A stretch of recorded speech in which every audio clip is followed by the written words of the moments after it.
Hola a todos, ¿cómo están? Yo soy Jimmy Rodríguez y bienvenidos una vez más a mi canal llamado Memorias de un Pistolero.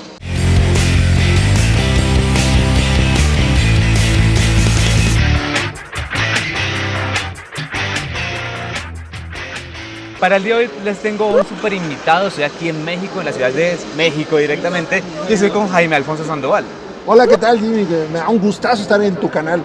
Sí, él es escritor muy reconocido. Claro que no llega tantos de los libros de él a Colombia, pero pues lo conocemos por Mundo Umbrío, que es lo que llegó en su momento, que es una historia de vampiros, de umbríos.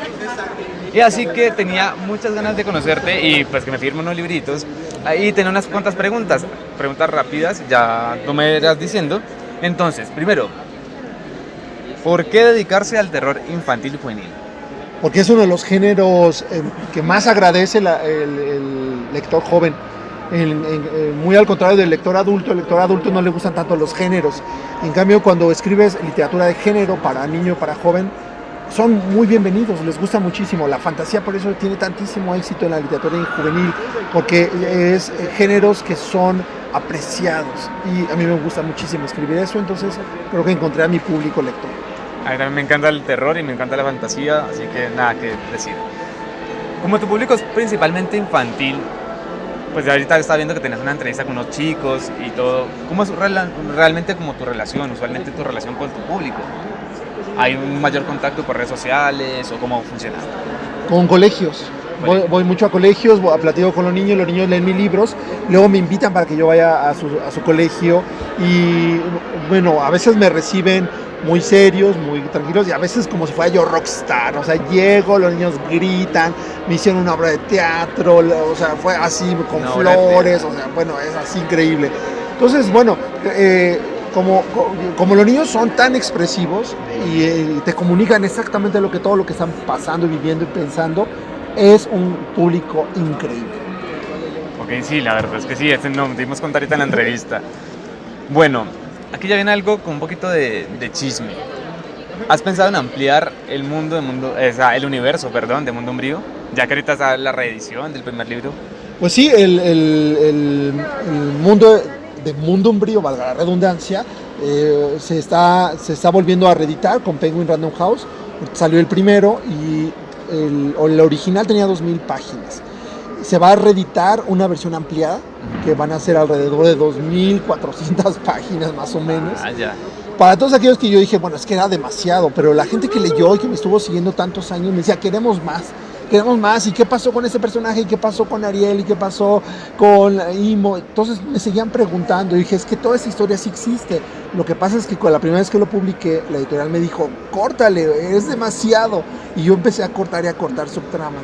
Pero el libro ya está escrito, todo esto parte ya está escrito. Entonces, digamos que ya la versión íntegra voy a hacer. Y además cada uno de los libros que estoy ahorita reeditando sale con un cuento al final, como un piloncito que le hicimos en México, que se llaman cuentos de la mamá Buba o de la nana Buba.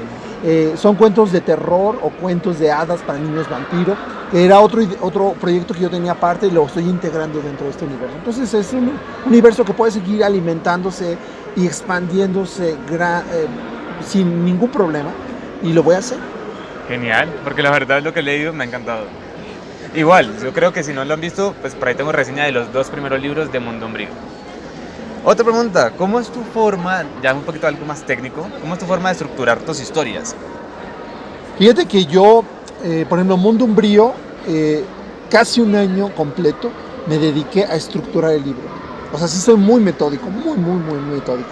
Entonces yo lo que hago es, como yo soy guionista de televisión, hago estructura por episodios, hago estructura por temporadas, hago arcos dramáticos de personajes y hago diagramas, entonces soy muy técnico en esa parte y yo lo voy haciendo como en las paredes, tengo pizarrones donde trabajo y voy armando todos los arcos dramáticos de los personajes, de la historia principal, de los villanos, para no perderme. Ya claro, cuando estoy escribiendo los personajes de pronto empiezan a tomar como su destino y de pronto ya no se quieren sujetar al destino que yo les tenía marcados, pero siempre necesito tener una ruta para saber y no perderme en medio de la nada hacia dónde voy.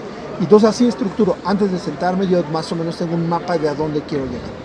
Ok, y hablando de eso, ¿como qué libros o qué autores, cuáles son como tus referentes literarios o como qué formó ¿Qué formó a Jaime Alfonso Sandoval como escritor? ¿Y en qué forma podemos ver esas relaciones en tus libros?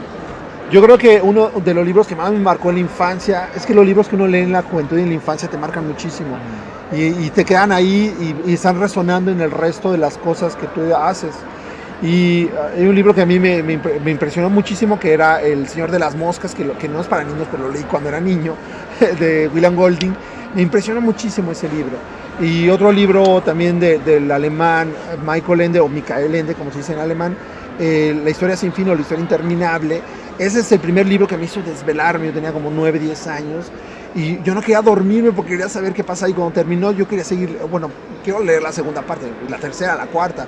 No, ya no hay, ahí se acabó el libro. Dice, aquí dice sin fin, ¿cómo que hay un fin? Y yo creo que esos libros se van a ir resonando. Ya cuando estuve ya en la carrera o en bachillerato, pues ya leímos Pedro Páramo, que es un escritor mexicano que a mí me impresionó, y obviamente todo el boom latinoamericano, Cortázar, Gabriel García Márquez, todos los grandes latinoamericanos. De eso se nutrió mi mente y de alguna manera yo creo que ahí están todas las referencias siempre saliendo en mis historias. Ok. Bueno, otra cosa, de todos los personajes que tienes, ¿con cuál te sientes más identificado? Yo creo que casi todos mis personajes tienen como algo que los identifica como mis personajes, que son personajes de alguna manera al principio muy solitarios, no sé, porque ya luego lo entendí cuando lo fui leyendo. Dije, todos son solitarios o son huérfanos. Son personajes que tienen un poder pero no lo usan porque tienen miedo. Son personajes que están muy apocados o algo así. Y conforme van pasando como la batalla y se van enfrentando al mal o a lo que sea, tienen que descubrir en su interior todo su potencial, que ni siquiera lo usan porque tienen mucho miedo de usarlo, porque han sido como muy golpeados. Creo que de alguna manera todos esos personajes se van identificando mucho. Yo uso elementos de mi adolescencia, de mi infancia, y de ahí se van nutriendo mis libros. Obviamente de Lina tengo muchas cosas de ella, de un libro mío que se llama Los fantasmas de Fernando, tengo muchos elementos de mi propia adolescencia en ese personaje, y claro que el dolor que uno vivió te sirva para inspirarte y pasárselo a otro personaje. Eso yo creo que es un don que puedes tener como escritor, que todo ese dolor no lo puedes guardar, sino que lo puedes transmitir y convertirlo en historias. Nos decías ahorita que estás haciendo el proceso como de reedición de Mundo Umbrío, así que por eso mismo quisiera saber, ¿hay algún otro libro aparte de esos que te gustaría, como no sé, reescribir alguna escena o el final? En algo que no te sientas conforme o algo. Es una tortura para mí volver a leer un libro mío. Porque lo empiezo a leer y quiero cambiar todo. No, esa palabra no, aquí le metí dos verbos muy pegados y este adjetivo está horroroso. Porque uno va evolucionando, claro, uno va evolucionando y de pronto cuando veo un libro mío que yo escribí hace 20 años, de pronto digo, no, ay, qué feo diálogo. Y quisiera yo quitarlo y pulirlo y no se puede porque ya está publicado el libro, ¿no? Entonces tienes que aprender a como convivir y dices, bueno, ese era yo en ese momento. Claro, ya ahorita con Mundo Umbrío sí tengo ya la oportunidad de, si quito esta palabrita que no está clara y demás, ahí sí tengo ya la oportunidad de dejar la edición definitiva. Pero eso es rarísimo que te llegue a pasar como escritor. Es decir, ya salió al mundo, ese es el libro, pero yo siempre evito leerlo porque siempre quiero cambiarlos. Ok. Mira, hoy estuve en la presentación de tu nueva novela, Campamento Miedo, y que quisiera como que nos explicaras, que nos contaras un poquito de qué va Campamento Miedo. Claro que sí. Hace el anuncio completo. Sí. Bueno, Campamento Miedo es una historia que se desarrolla, es una escuela primaria donde hay un grave problema de indisciplina. Entonces contratan a una compañía que se llama Ryu, que esta compañía lo que va a hacer es poner a los niños a reeducarlos. Y tienen un campamento que van a reeducar a todos los niños, así hagan la más mínima travesura hasta la peor, todas son castigadas severamente. Entonces es este campamento donde ahí tiene que reeducarlo. El protagonista es un niño que se llama Dino Duarte. Dino Duarte es un niño invisible. Bueno, es invisible porque nadie lo pela, no es muy inteligente, no es muy tonto, no es muy guapo, no es muy feo, no es muy lindo, no es muy horrible. Es totalmente promedio, por lo tanto es invisible. Y él le encanta ser así porque nadie lo molesta hasta que alguien se fije en él. Una niña que es la más deseada por todos porque es una niña que llega a la escuela, la nueva, de pronto le dice tú me gustas y en ese momento el niño se hace popular solamente por gustarle a la niña popular y toda su vida se echa a perder de una manera horrible y termina en este campamento. Ahí va empezando, no les voy a dar más porque sería spoiler. Y obviamente este campamento tiene muchos enigmas, pasan muchas cosas extrañas, es el típico campamento que dicen que hay un fantasma acá, que hay una criatura allá, etcétera, pero guarda un secreto abajo de otro secreto, abajo de otro secreto. Los últimos capítulos, 2, 3 capítulos, es como la gran revelación, ¿qué es realmente este lugar? ¿Por qué están haciendo eso con los niños? Todo tiene una respuesta. Obviamente cuando lo entregué a la editorial, me dijo el editor, no puedes dejar a los lectores así, porque acabas de revelar un súper secreto al final. Entonces, bueno, yo espero que si el libro se empieza a vender y me lo empiezan a pedir, ya tengo pensado la segunda parte que se llama Ciudad Miedo. Entonces, ya sabes que yo no paro de hacer historias. Entonces, si les gusta, pues ya tienen ahí la continuación. Hablando de eso, pues yo soy de Colombia. Aquí se consiguen todos los libros, obviamente.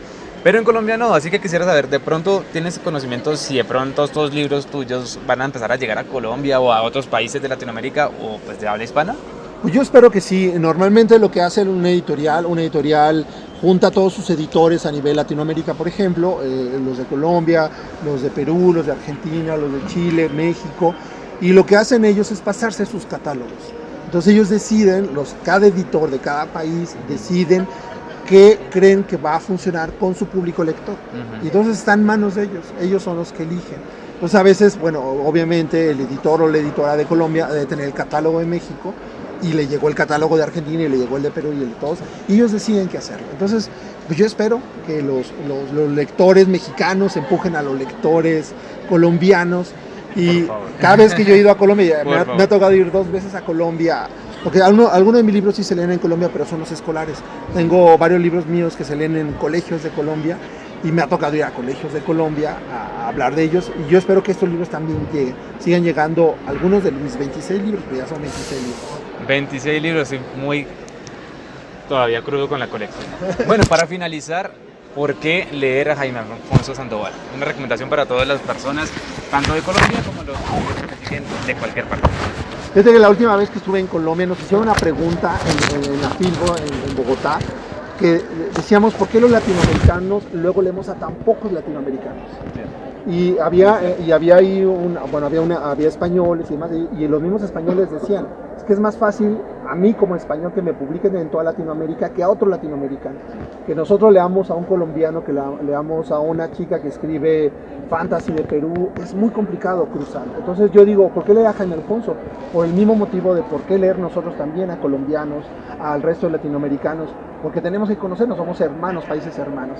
Y es muy interesante, y creo que hay escritores que tenemos muchas cosas que decir, y hay que empezar a hacer esos puentes. Tenemos el idioma, nuestro idioma es nuestro puente principal, y ahora vamos a cruzar estos puentes con historias. Muchas gracias por estar aquí, Jaime Alfonso, permitirme hacer esta entrevista, y ya saben, si les gustó esta entrevista, les dan like al video, comentan, se suscriben y comparten con sus amigos, pues para poder que demos más a conocer la literatura mexicana también, porque a ver si llegan, necesitamos que se mueva para que Colombia lleguen otros libros. Y nada, muchas gracias por todo. Un gusto, Jimmy, un gusto estar en tu canal, y síganlo, dice cosas muy buenas.